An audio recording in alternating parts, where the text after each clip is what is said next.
All right, folks, let's move to some more NBA draft talk here. This time, blame Jimmy. Potential 2019 NBA draft bust here. So, Jimmy, your first one. And again, these are players who have a little bit more potential to bust. And everyone has some level, but the reality is players bust in the NBA. So we'll start with Cam Reddish, which I think makes a lot of sense here. Yeah, we're going to go highest prospects that could bust down to the lowest here. And Cam Reddish is number one. I mean, he could go as high as top 5 if we're getting a little wild.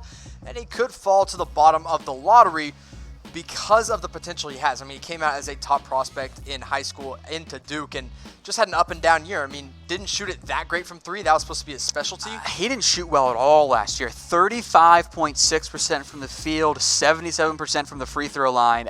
That's so low for a wing forward type. The dude cannot finish around the rim. It was weird. It's really bad for a great athlete. You know, maybe it's because he doesn't have enough size.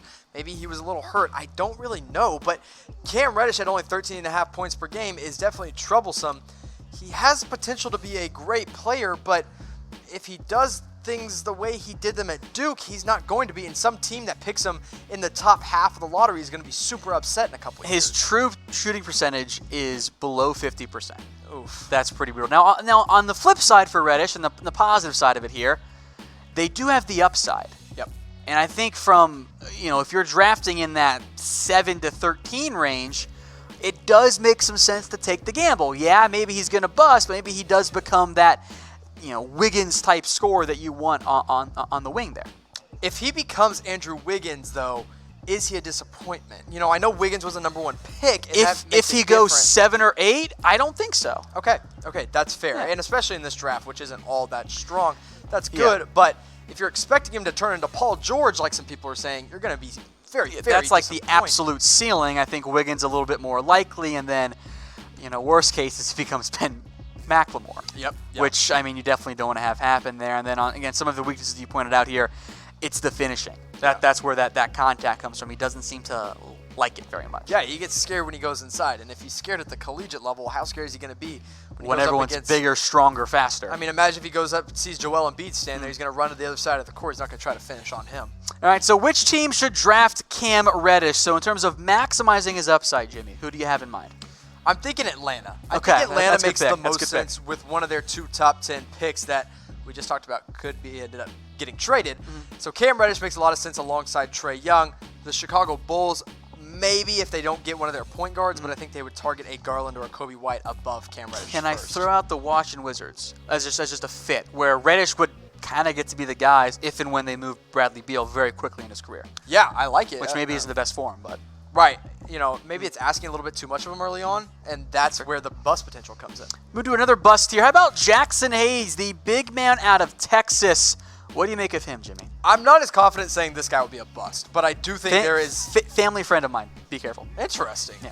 There is a lot of potential for a bust, though, because a guy that is defensive, and that's your main skill, is problematic. Think about Hasheem Thabeet. He was the number 2 overall pick because he was a great defender. You love him. I do love him, but he was a bust. And, if that's what Jaxson Hayes becomes, that's super sad. Now, he is a great defender, like we just said, but he's a horrible rebounder. I mean, 5 rebounds per game at Texas was not good. If you're a big man in the NBA, you got to pull down boards. 10 points, there's the 5 rebounds, now 2.2 blocks. That's what you love to see. And he only started in 21 games. Yeah, he is the definition of a late bloomer. I mean, he was playing JV basketball until his 3rd year in high school. And then his senior year, he grew 5 inches and became 7 foot. And they're like, well, all right, instead of 6'6", now you're 7 feet tall. Come on over and play center for us. And that got him to Texas. So the upside is certainly there for Hayes. And if you need a rim running, protection, rolling alley-oop guy, maybe he is that player. Yeah, the question is, how valuable is that even in this year's draft? Right. He either becomes, if he can develop a shot, he either becomes Miles Turner or Hasheem Thabeet. I mean, those are literally the 2 players that you can give me Miles Turner, who, sign me up, Yeah, absolutely. But if it's Thabeet, the rebounding is the thing that scares me the most, though. And if his shot, mechanics are okay, but he didn't attempt a single 3 at Texas. That's got to be something that a guy like him can develop, a corner 3 at least. So we'll see what happens with Jaxson Hayes, but I do think he'll be a good defender at the next level. All right, so folks, is Jaxson Hayes the best center in this year's draft? I think he could be the potential. He has the potential to be. That's the thing here, because we're talking about these busts that have potential. So Is he the best prospect center? Yes. Will he be for sure next year? I'm not 100% sure of that. There's other guys out there, maybe even Goga Bitadze could be better than him in his rookie year.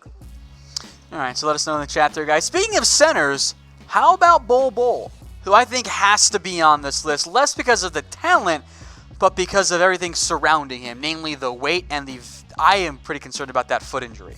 There is so much stuff going on with Bol Bol, and right now, I have him going about 17 to the Atlanta Hawks because the Atlanta Hawks have 3 first-round picks, so they can afford to take a gamble on a guy that could be great or could never play a meaningful minute in the NBA. He's a great athlete, but if you're jumping around at his height, that's where the foot comes in trouble. He's, can be a shot blocker, but if he can't bang around with big men down low, he's going to get pushed out of the NBA. I mean, his measurements at the combine were absolutely terrifying. 7'3" is awesome. The standing reach of 9'8" means he basically puts his hands up and can dunk a basketball without even jumping. The wingspan is fantastic. 208 pounds, though. That's supposed to be like if you're 6'3", not if you're 7'3", and couple that with the foot injury, and I've heard some buzz about medical or work ethic concerns as well. And you made the comment of how Bol Bol made the post about how he hadn't been on a court in like 6 months. He said from the end of the season until these pre-draft workouts, he hasn't played basketball in 6 months. It's not good. That is not good for a guy that wants to go in the lottery. The latest athletic big board has him at 37. That's low. All the way down to 37. And that's heavily based on what they're hearing, too. Right, and there were big boards coming in that had him in the top 5 if he was healthy. Yeah. And if he was healthy, yeah, he potentially could be. But health and weight are the biggest issues with him, and then the work ethic, too, man. Is there a bigger boom or bust prospect in this year's class than Bol Bol? No, absolutely not. If he hits, Kristaps Porzingis. Yeah, if that's exactly who he is. If he doesn't, he's in China in a couple of years. I don't know. Like Bol Bol is / not playing at all Odin style. Yeah, very realistic. All right, so folks, how far will Bol Bol drop in this year's NBA draft? Let us know in the chat.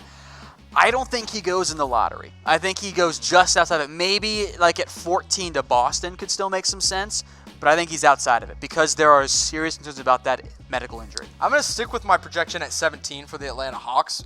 Good range. If they keep that third pick. Now, if they trade it, then maybe they want to hit on 17. But his floor, I would say, is 26 to Cleveland. I don't think he falls to the second round.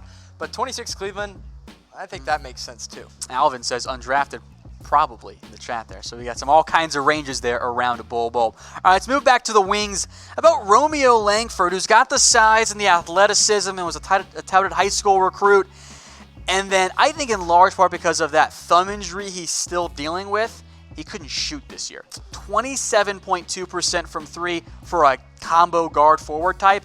That is not going to get it done. Yeah, I always get scared when I see a guy is projected to go in the lottery, but he hasn't done a single pre-draft workout for anybody. I mean, he's been hurt because of that torn ligament in his thumb. I know that's not his fault, but that could still lead to some bust potential. If they take him too high, but they never really saw him at his full strength, that's an issue. He is a great athlete, don't get me wrong. I think the guy can get to the rim and finish around there.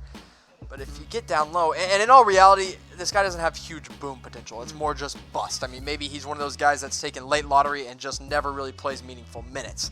16.5 points per game, 5.4 rebounds, didn't dish the ball that well at 2.3 assists, and the three-point percentage is what's scary, 27.2%. As a guard in this league, you have to be able to shoot the three ball, and Romeo Langford didn't show any signs of that whatsoever. All right, so Langford here again. He did take some visits, by the way. These have not been workouts, but they've been the visit side of things, so he's at least been able to meet up with teams there. That's the Cavs. Obviously, number 5 is not on the table for him. Nope. That's maybe falls to 26 where we trade down. The Hawks, I don't think 7 or 10 makes sense, maybe 17. Timberwolves at 11 still feels a little on the high side. I could see the Heat pulling the trigger at 13. I think the Heat is the most likely team on this list, Yeah. but in all reality, it's like, where does this guy fit in? I mean, the Heat have Dragic, they have Richardson, they have Deion Waiters, they have Justice Winslow, all these guys that are already wings. Like, do they really need Romeo Langford? And then the Timberwolves, they love Rui Hachimura. The Hawks, they have those 2 first picks. They're not taking him with either of those. And I don't know. I don't know where he fits in today's NBA if he can't shoot. Yeah, and then some other teams that have been linked to him are the Hornets, and they certainly need the upside play. So, I mean, why not? Although maybe he ends up just being MKG all over again. Right. The Pistons and the Magic, who I think Pistons need to find a guard somehow. Yeah. Who can shoot maybe a little bit more than Romeo can. And can run the point. Now, he can't run the point at all. Like, he's not a point guard. He is a shooting guard that is a slasher. The Hornets would make sense if Malik Monk wasn't their last draft pick. And the Magic, sure, I guess. I really don't know what to do with Romeo Langford. He's just one of those guys where it's like, okay, we got him. Like, what the heck do we do with him now? Like, how do we put him in our lineups? How do we get him actual NBA minutes outside of the G League? It's just... I'm very conflicted about him, and I hate his jump shot. His mechanics are terrible. All right, so rank Romeo Langford on your big board as an NBA draft prospect. We'll give you 1 through 20. If you want to put him lower, that's totally fine. Where do you have him ranked, Jimmy? I have him around 14. 14. And it goes kind of all over the place. I like him as a prospect, but like on an actual team, I don't know what to do with him. So I'll go 14 past that first half of 1 through 20. We'll stick then with one more wing here who could be an NBA draft bust. That is Nassir Little, who just never fit in at North Carolina. Yeah, I mean, he wasn't utilized well by Roy Williams. That was his biggest issue. He is a great athlete, a huge prospect coming out of high school. I mean, North Carolina fans found out they were getting him and were going wild. But he's unpolished. I mean, he's kind of raw. Didn't shoot very well. No, and it's upside as a defender. That's really what you get out of Nassir Little. You're still kind of going with what he was coming out of high school. Like, he's still super raw. He's never going to be a distributor, but he's got that 3-and-D type potential despite shooting terribly from three-point range last year of under 27%. But, again, if you're sitting in that, I think, opening with the Wizards at 9 and going to that 13, 14, 15 range, it probably makes more sense to pull the trigger here and try and go high. I guess so. Now, aim for the fences type deal. Pass up on a guy like Doumbouya for Nassir Little, you're going to be pretty upset with that, I believe. Like, you love him. I do. I really do. And I think he's going to be a lot better than Nassir Little at the next level. But, like, coming out of high school, if that's what you're basing it on, coming out of high school, I thought I was going to be a history major. That didn't happen. So, it's true. How the heck do we know what Nassir Little is going to be if you're basing it off of what he did in the high school level? All right, folks. So who will be the biggest bust from the 2019 NBA? Of course, before they get picked, I think that's a big factor there. Jimmy, who do you think ends up being the biggest bust here? Depending on where he goes, I'm going to say Romeo Langford right now. Now, if he goes late 20s or mid 20s, then I guess it's a fine value pick. But if he's like lottery, I don't like that pick. I believe in Bol Bol a little bit more than I think some people do. I am very concerned about the medical side of it, but he might actually end up being my pick there. But let me know or let us know what you guys think in the comments.